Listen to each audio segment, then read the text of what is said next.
दरवाजे को गिराया गया। तो फिर जनाब मोहसन कहां थे? ये भी मौलवी की चालाकी है। न मिंबर पे पूरी तहकीक के साथ जब चाहोगे साबित करने के लिए तैयार हो। हजरत मोहसन बीबी के बतन में नहीं, बीबी के हाथों में थे, क्योंकि नाम रखा जाता है आने के बाद। जनाब मूसा के शब्बर, शब्बीर, मुबश्शर 3 बेटे थे।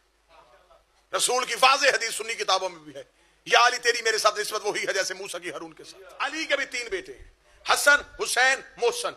11वें बादशाह का फरमान है कि हम माओं के शिकमों में नहीं, हम माओं की दाई रान पे ज़हूर करते हैं। दुनिया में आते हैं, मां भी मुसल्ले पे होती है, बेटा भी मुसल्ले पे होता है। शिया मौलवी को अब गैरत ना आए तो मेरा क्या कसूर है? सही बुखारी में सुन्नी लिख गया है कि मदीने की औरतें इकट्ठी होकर नबी के घर आ गई और नबी की बीवी से पूछने लगी, तू भी इसी घर में रही है, ज़हरा भी इसी घर में रही, तू बता तूने ज़हरा को कितना पाक पाया? नबी की बीवी ने देखा, माअकूल फी हक़्क़िहा वलदतल हसन बाद सलात ज़ुहर व सलातल असर। मैं तुम्हें बताऊं कि ज़हरा कितनी पाक है, जिसने ज़ोहर पढ़ के हसन जैसा इमाम दिया, असर के लिए फिर मुसल्ले पे आके खड़ी हो गए।